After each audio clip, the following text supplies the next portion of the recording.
உலகின் மிகப்பெரிய ஜனநாயக நாடான இந்திய நாடு தனது 18வது பாராளுமன்ற தேர்தலை எதிர்நோக்கி இருக்கிறது. பேரன்பு கொண்ட பொதுமக்களே, தாய்மார்களே, 50,000 ஆண்டுகளுக்கு மூத்த நீண்ட நெடிய வரலாற்றை கொண்ட தமிழ் தேசிய பேரினம் தெற்காசியா முழுமைக்கும் சேர, சோழ, பாண்டிய அரசுகளாக நீட்சி பெற்று உலகின் சரிபாதியை கட்டி ஆண்ட இனத்தின் பெருமக்கள். 7 தங்க நாடு, 7 மதுரை நாடு, 7 முன்பாலை நாடு, 7 பின்பாலை நாடு, 7 குன்று நாடு, 7 குணக்கரை நாடு, 7 குறுமலை நாடு என்று 7 49 நாடுகள் என குமரிக்கண்டம் முழுவதையும் கட்டி ஆண்டதாக சொல்லப்படும் பேரினத்தின் மக்கள் நாம். வரலாற்று காலம் தொட்டு இந்த உலகின் போக்கை, இந்த உலகின் அரசியல் போக்கை, இந்த உலகின் வணிக போக்கை தீர்மானம் செய்கின்ற இடத்தில் இருந்த தமிழ் தேசிய இனம் இன்று குறுகி குறுகி குறுகி ஒரு சிறிய நிலப்பரப்பிற்குள்ளாக இந்திய நாட்டின் தமிழ்நாடு என்ற ஒரு மாநிலத்திற்குள்ளாக இன்று நாம் சுருங்கி கிடக்கின்றோம். வரலாற்று பெருமைகள், வரலாற்று வாய்ப்புகள் அனைத்தையும் இழந்து இந்த நாட்டில் மக்களிடையே வாக்குகளை கேட்டு ஜனநாயக நாட்டிலே உங்களை சந்திக்க வந்துள்ளோம். அதில் சிறந்த பெருமக்களை நீங்கள் சிந்தித்து பாருங்கள். 10 ஆண்டு காலம் இந்த இந்திய பெருநாட்டை முழுமையாக பாரதிய ஜனதா கட்சி ஆட்சி செய்திருக்கிறது. 50 ஆண்டு காலத்திற்கு மேலாக இந்த இந்திய நாட்டை காங்கிரஸ் கட்சி ஆட்சி செய்திருக்கிறது. இன்று இவர்கள் உங்களிடம் வாக்கு கேட்டு மீண்டும் எங்களிடம் அதிகாரத்தை கொடுங்கள் என்று கேட்டு வந்து கொண்டிருக்கிறார்கள். நீங்கள் எண்ணி பாருங்கள், இவர்களை யார் புதியவர்கள்? இதனால் வரையில் இந்த மக்கள் அனுபவித்துக் கொண்டிருக்கின்ற அனைத்து நன்மைகளுக்கும் நாங்கள் தான் காரணம், நாங்கள் தான் அதை கொண்டு வந்தோம் என்று பேசுகிறார்கள் என்றால், இதனால் வரையில் இந்த மக்கள் அனுபவித்துக் கொண்டிருக்கின்ற கஷ்டங்களுக்கும் இன்னல்களுக்கும் இதே கட்சிக்காரர்கள் தானே காரணம், இதே அரசியல்வாதிகள் தானே காரணம். இந்தியா மக்களாட்சி தத்துவத்தில் இயங்குகின்ற ஒரு நாடு. மக்களாட்சி என்றால் என்ன? மக்களால் மக்களுக்காக மக்களை நடத்துகின்ற ஒரு ஆட்சிக்கு பெயர் தான் மக்களாட்சி. என்றால் இந்த நாட்டில் யார் அதிகாரம் மிக்கவர்கள்? பொதுமக்களாகிய நாம் தான் அதிகாரம் மிக்கவர்கள். அவ்வாறு இந்த நாடு இருக்கிறதா? பொதுமக்களிடம் அதிகாரம் கையளிக்கப்பட்டிருக்கிறதா என்று நீங்கள் எண்ணி பாருங்கள்.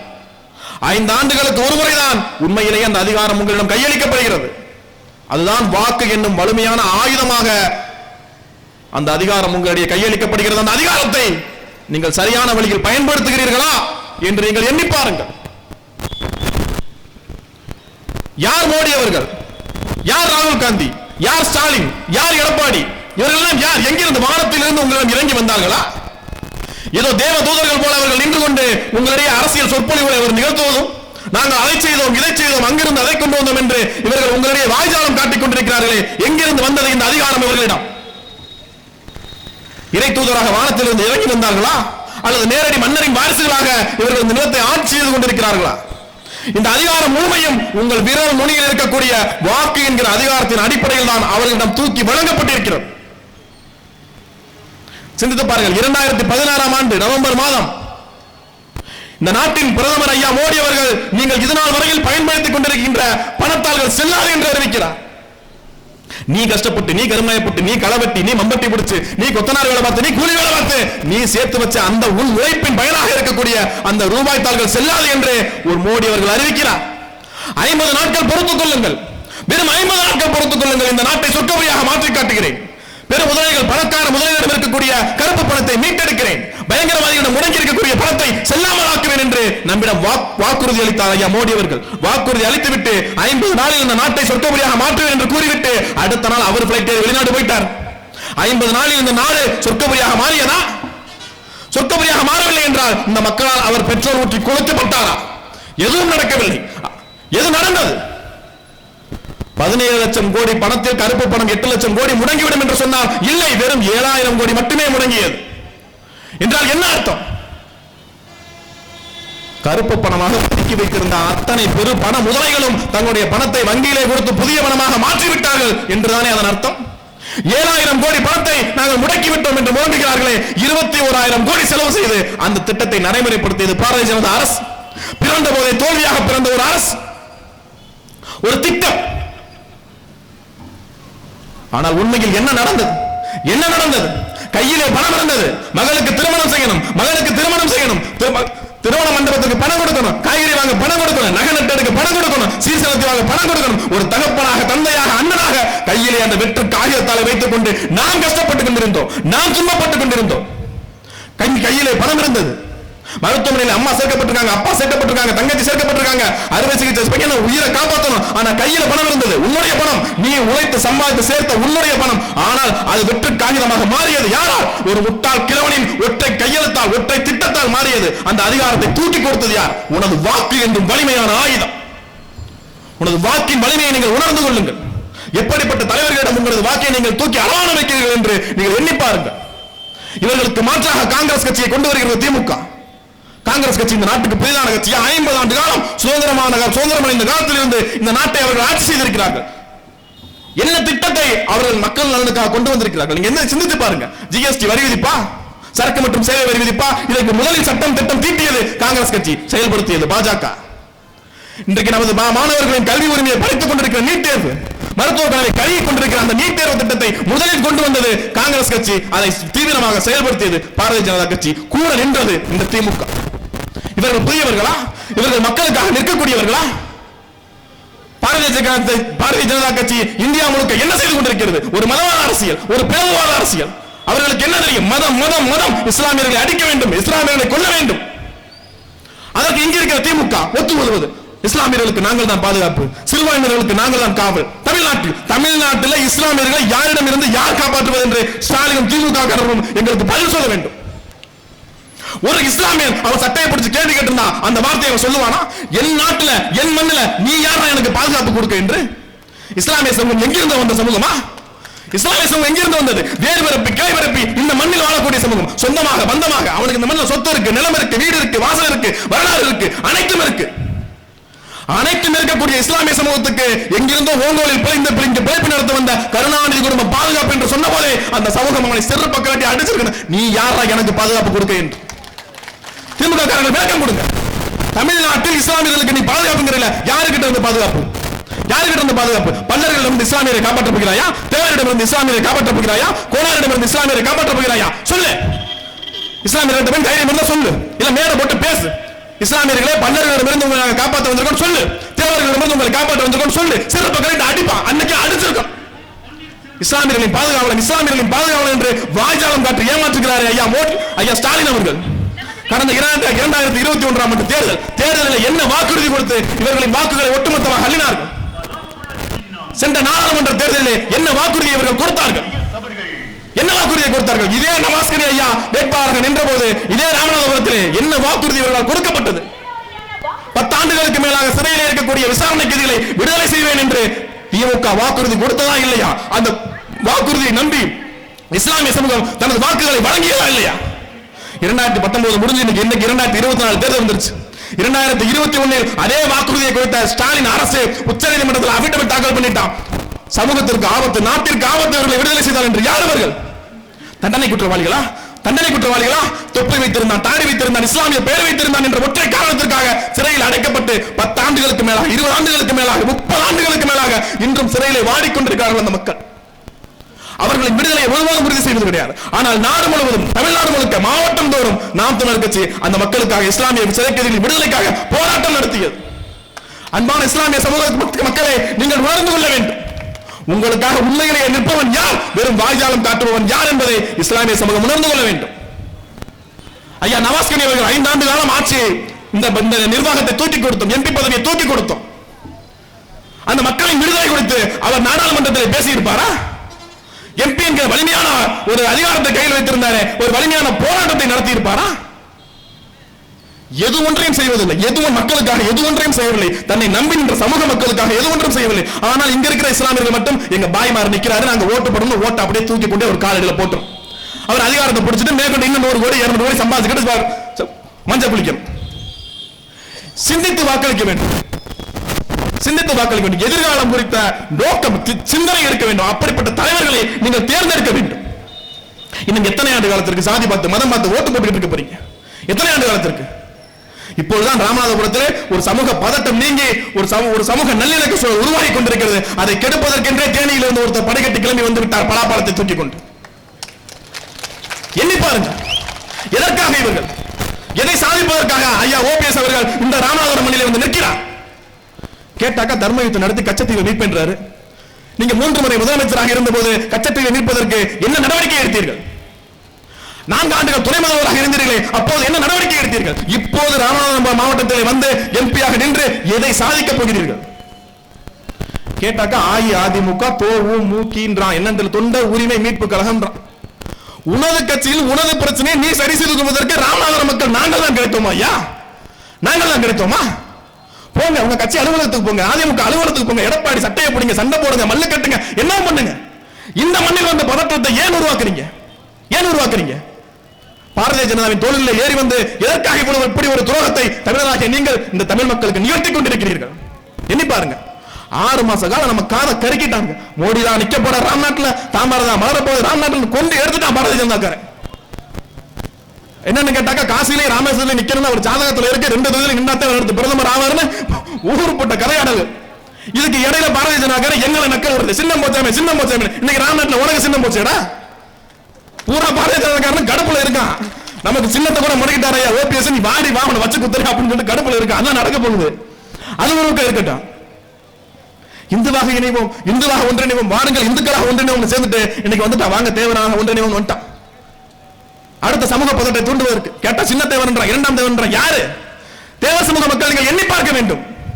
இதே ஐயா ஓபிஎஸ் அவர்கள் துணை முதலமைச்சராக இருந்திருக்கிறார், முதலமைச்சராக இருந்திருக்கிறார், 3 முறை முதலமைச்சராக இருந்திருக்கிறார். இந்த மக்களுக்கு அவர் சாதித்து கொடுத்தது என்ன?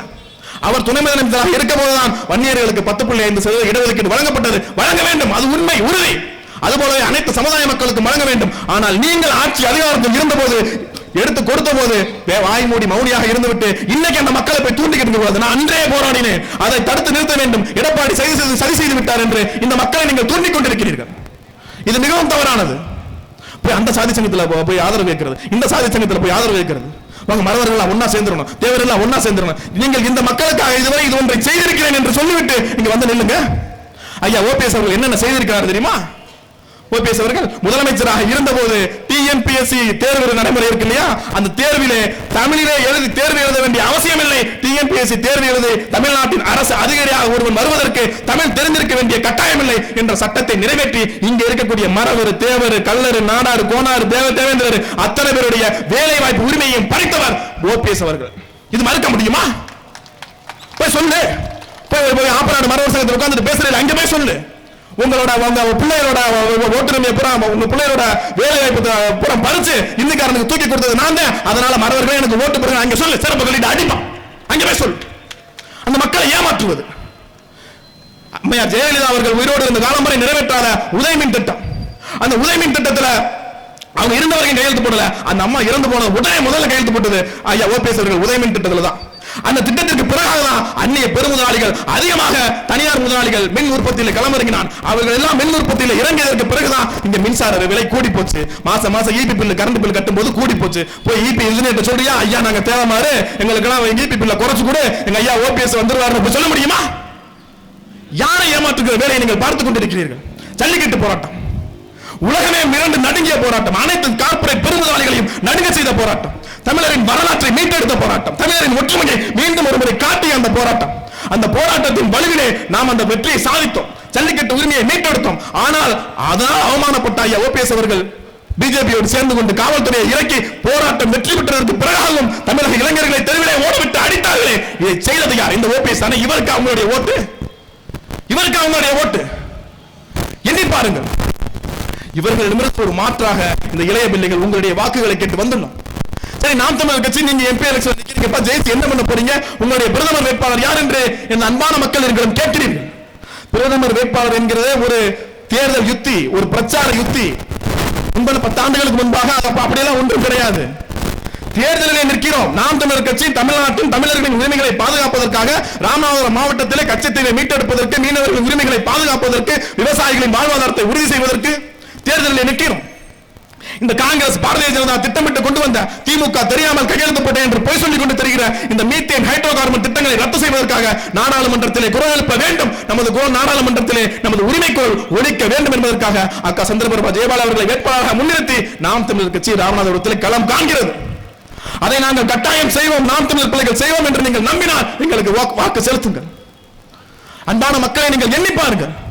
நாங்கள் கட்சி தொடங்கி 14 ஆண்டுகள் ஆகிறது. நாம் தமிழர் கட்சி தொடங்கி 14 ஆண்டுகள். இந்த 14 ஆண்டுகளில் நீங்கள் வாக்களித்து தேர்ந்தெடுத்த உங்களது தலைவர்களால் இந்த நமது மக்களுக்கு, நமது நிலத்திற்கு, நமது மொழிக்கு இணைக்கப்பட்ட அனைத்து அநீதிகளுக்கு எதிராக எந்த ஒரு போராட்டத்திலாவது நாம் தமிழர் கட்சி நிற்காமல் இருந்திருக்கிறதா? அண்ணன் சீமான் குரல் எழுப்பாமல் இருந்திருக்கிறாரா?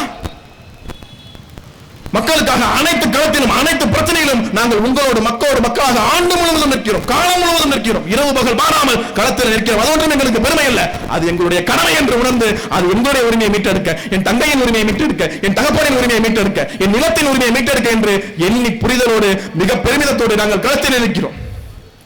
ஆனால் 5 ஆண்டுகளுக்கு ஒரு முறை தேர்தல் வந்தவுடன் எனது அன்பான பொதுமக்களை நீங்கள் என்ன செய்கிறீர்கள்? என்ன செய்கிறீர்கள்? உங்கள் கண்ணீருக்கு காரணமானவன், உங்கள் கம்பளைக்கு காரணமானவன், உங்கள் வறுமைக்கு காரணமானவன், உங்கள் ஏழ்மைக்கு காரணமானவன், உங்கள் கஷ்டத்திற்கு காரணமானவன், உங்கள் வயல் உங்கள் கைவிட்டு பறிக்கப்படுவதற்கு காரணமானவன், உங்களுடைய வேலை பறிக்கப்படுவதற்கு காரணமாக இருந்த அதே நபர்களுக்கு தான், அதே திமுகவிற்கு தான், அதே காங்கிரசுக்கு தான், அதே அதிமுகவிற்கு தான் மீண்டும் மீண்டும் மீண்டும் பணத்தை வாங்கிட்டு, காசை வாங்கிட்டு ஓட்டு போடுவேன் என்றால் நாம் ஏமாந்து ஏமாந்து ஏமாந்து செத்தடிந்து போவமே தவிர நாம் மீள்வதற்கோ வளர்ச்சி அடைவதற்கோ வாய்ப்பே கிடையாது. எண்ணி பாருங்க. தேவை கிடையாது. ஒரு பிரதமர் வேட்பாளரை முன்னிறுத்தித்தான் ஒரு தேர்தலை சந்திக்க வேண்டும் என்ற கவலை நீங்கள் கவலைப்பட வேண்டாம். நம்ம மண்ணை காப்பாற்றணும், ராமநாதபுரம் மண்ணை காப்பாற்றணும். இருக்கிற வேட்பாளர்கள் சிறந்த வேட்பாளர் யார்? எண்ணிப்பார்.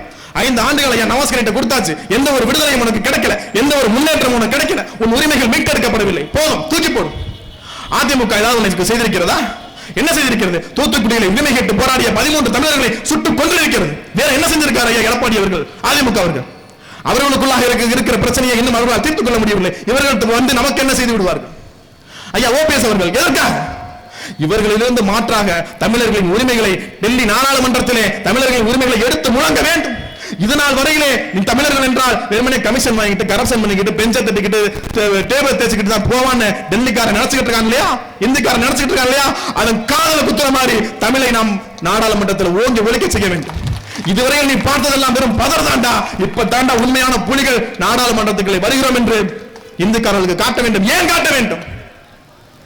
வடநாட்டு பிரதமர்கள் தமிழர்களை மாற்றாந்தாய் மனப்பான்மையோடு நடத்தி கொண்டிருக்கிறார்கள். இங்கிருந்து உனது உழைப்பின் மூலமாக கோடி கோடியாக வரியை தூக்கி நீ மத்திய அரசுக்கு தூக்கி கொடுக்கிற, மத்திய அரசு தூக்கி கொடுக்கிற, அது உனக்கு அதுல இருந்து என்ன பங்கை பிரித்து கொடுக்கிற? இன்னைக்கு வரைக்கும் தமிழ்நாட்டுக்கு வர வேண்டிய ஜிஎஸ்டி வரித்தொகை பாக்கியை மத்திய அரசு கொடுக்கல, ஏமாத்துறான், வஞ்சிக்கிறார்கள். ஆனால் அவர்கள் ஆகின்ற இந்திக்காரர்கள் இருக்கக்கூடிய உத்தரப்பிரதேச மாநிலத்திற்கு, பீகார் மாநிலத்திற்கு, மோடி ஐயாவின் குஜராத்திற்கு, மகாராஷ்டிராவுக்கு, இந்திக்காரனுக்கு பூரா அந்த நம்முடைய உழைப்பின் பயனாக கிடைக்கக்கூடிய பணத்தை தூக்கி கொடுக்கிறான். நீ 1 ரூபாய் மத்திய அரசுக்கு வரி கொடுத்தேனா வெறும் 29 பைசாவை உனக்கு கொடுக்கிறான். அதுவே உத்தரப்பிரதேசத்து இந்திக்காரனுக்கு 2 ரூபாய் கொடுக்கிறான், பீகார்காரனுக்கு 1 ரூபாய் கொடுக்கிறான். அப்ப இந்த மாற்றாந்தாய் மனப்பான்மையோடு அவர்கள் நடந்து கொண்டிருக்கிறார்கள். இதிலிருந்து மாற வேண்டும், மீற வேண்டும். குடும்ப கட்டுப்பாடு முறை ஒன்று கொண்டு வந்தான் மத்திய அரசு சில பல ஆண்டுகளுக்கு முன்பாக. தமிழர்கள் ரொம்ப முண்டி அடிச்சுக்கிட்டு அந்த திட்டத்தை நடைமுறைப்படுத்த, நாம் இருவர் நமக்கிருவர், நாம் இருவர் நமக்கொருவர், அத்தனை திட்டங்களையும் முன்னிறுத்தி வீட்டுல 5 புள்ள 10 புள்ள இருந்த காலத்துல இருந்து மாறி இன்னைக்கு 2 புள்ள 1 புள்ளையே வேணாங்கிற நிலைமையில் நாம வந்து நிக்கிறோம். இப்ப கொண்டு வர இந்துக்கார சட்டம் மக்கள் தொகையின் அடிப்படையில் எம்பிக்களின் எண்ணிக்கையை அதிகப்படுத்த வேண்டும் என்று எண்ணிப்பார். கடந்த 2 மக்கள் தொகை கணக்கெடுப்பிலே தமிழர்களின் ஒட்டுமொத்த இந்திய அளவின் மக்கள் தொகையில் தமிழர்களின் எண்ணிக்கை குறைந்து கொண்டே வருகிறது. எவ்வளவு தெளிவாக காய் நகர்த்தி அதிகாரம், இந்தியாவின் முடிவெடுக்கக்கூடிய அதிகாரம், பிரதமர் பதவி, மத்திய மந்திரி பதவி அனைத்தும் தன்னிடமே இருக்க வேண்டும் என்று இந்திக்காரர்கள் செயல்பட்டுக் கொண்டிருக்கிறார்கள். அவனுக்குள்ள பிரிவு கிடையாது. உத்தரப்பிரதேசம், மத்திய பிரதேசம், பீகார், குஜராத்தி, வடக்கில் இருக்கிற அந்த இந்தி பெட்டுக்காரன் போல ஒன்னா சேர்ந்துகிட்டு வேலை பார்ப்பான். அப்ப இவர்களிடமிருந்து நாம் பிரிந்து நம்மளுடைய உரிமைகளை நம்ம பாதுகாக்கணும். காவிரி நீர் உரிமை பாதுகாக்க வேண்டுமா? இங்கிருந்து நாம் தமிழர் கட்சியின் உறுப்பினர் நாடாளுமன்றத்தில் சென்று முழங்கும் போதுதான் அந்த உரிமை உனக்கு மீட்டெடுக்கப்படும். முல்லை பெரியாற்று நீர் உரிமை, காவிரி வைகை ஆற்றிலே உனக்கு தண்ணீர் வர வேண்டுமா? அது குறித்து நாடாளுமன்றத்தில் முழங்க வேண்டுமா? நாம் தமிழர் கட்சி காலத்தில் என்றால் தான் முழங்க முடியும். கச்சத்தீவு பிரச்சனை இத்தனை ஆண்டு காலமாக இருக்கிறது. மீனவர்கள் போன வாரம் முதற்கொண்டு சிங்கள கல்லவட்டை அடிச்சு எரிஞ்சு விரட்டி இருக்கான். 1000 மீனவர்களுக்கு மேலாக இதே ராமநாதபுரத்து மீனவர்கள் செத்து விழுந்திருக்கிறான். எதற்காக? இந்த காங்கிரஸ் கட்சியும் திமுகவும் சேர்ந்து செய்த ஒற்றை துரோகத்தான். கச்சத்தீவு இந்தியாவோடு இருந்திருந்தால் இந்த பிரச்சனை கிடையாது. இந்தியாவின் எல்லை கச்சத்தீவுக்கு கிழக்க இருந்திருக்கும். அதுவரைக்கும் பல கிலோமீட்டர்கள் நமக்கு கூடுதலாக கிடைத்திருக்கும். அதை தூக்கி இலங்கைட்ட கொடுத்த எல்லை இந்த பக்கம் வந்துருச்சு, கச்சத்தீவுக்கு கிழக்கு பக்கம் வந்துருச்சு. உங்களுடைய எல்லை சுருங்கி விட்டது. சிந்திச்சு பாருங்க. இவைகளை எல்லாம் நாம் பேச வேண்டும். கச்சத்தீவை எப்படி மீட்பீங்க?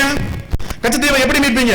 சரி ஐயா, எங்க அக்காவை நீங்க எம்பி ஆகுங்க, நாங்க எம்பி என்கிற அதிகாரத்தை வைத்து சர்வதேச நீதிமன்றத்திலே வழக்கு தொடுத்து கச்சத்தீவை மீட்போம் என்று நாங்கள் சொல்கிறோம். சர்வதேச நீதிமன்றம் என்று ஒன்று இருக்கிறான் என்றாவது பேசுக்கு தெரியுமா? நவாஸ்கருக்கு தெரியுமா? தெரிஞ்சிருந்தா ஏன் இதுக்கு முன்னாடி செய்யல? ஏன் செய்யல? அப்ப தமிழர்களின் உரிமைகளை கன்னடர்கள் புரிந்து கொள்ள வேண்டும். கன்னடர்களின் உரிமையை தமிழர்கள் புரிந்து கொள்ள வேண்டும். தமிழர்களின் உரிமையை மலையாளி புரிந்து கொள்ள வேண்டும். மலையாளியின் உரிமையை ஆந்திராக்காரன் புரிந்து கொள்ள வேண்டும். அப்ப தேசிய உரிமை குறித்து நாடாளுமன்றத்தில் முழங்க வேண்டும். வெறும் ஒற்றை அதிகாரம் அதிகார குவியல் என்று பாரதிய ஜனதாவும் காங்கிரஸ் இயங்கிக் கொண்டிருக்கிறது. இவர்களுக்குள்ளாக மாற்று கிடையாது. ஒரே நாடு, ஒரே மொழி, ஒரே தேர்தல், ஒரே கல்விக் கொள்கை, எல்லாம் ஒரே மதம், ஒரே என்று அதை நோக்கியே சென்று கொண்டிருக்கிறார்கள். அது அல்ல இந்த நாடு. இந்திய நாடு என்பது பன்மைத்துவம் நிறைந்தது. வேற்றுமையில் ஒற்றுமை நிறைந்த நாடு படிச்சிருக்கோம் இல்லையா? எத்தனை மதங்கள் இருந்தாலும், எத்தனை ஜாதிகள் இருந்தாலும் இது வேற்றுமையில் ஒற்றுமை பாராட்டக்கூடிய நாடு. பல்வேறு தேசிய இனங்கள், பல்வேறு மொழிகள் இருக்கிறது. அனைத்து மொழிகளுக்கும் உரிமை கிடைக்க வேண்டும். தமிழ் மொழிக்கு உரிமை கிடைக்க வேண்டும். கன்னட மொழிக்கு உரிமை கிடைக்க வேண்டும். மலையாள மொழிக்கு உரிமை கிடைக்க வேண்டும் என்றால் தென்னாட்டில் இருக்கக்கூடிய ஜனநாயகத்தை நம்பி இருக்கக்கூடிய எம்பிக்கள், நாடாளுமன்ற உறுப்பினர்கள் டெல்லி கோட்டையிலே சென்று முழங்க வேண்டும். இந்திக்காரர்களின் காதுகளை சென்று முழங்க வேண்டும். அதற்கு நாம் தமிழர் கட்சியின் வெற்றி சின்னமான மைக் சின்னத்திலே நீங்கள் வாக்களித்து எங்கள் அக்கா சந்திரபிரபா ஜெயபால் அவர்களை டெல்லி நாடாளுமன்றத்திலே தமிழர்களின் உரிமை குறித்து, ராமநாதபுரம் மக்களின் உரிமை குறித்து நீங்கள் முழங்க செய்யுமாறு கேட்டுக்கொண்டு விடைபெறுகிறேன். நன்றி, வணக்கம். நாம் தமிழர், நமது சின்னம் மைக்.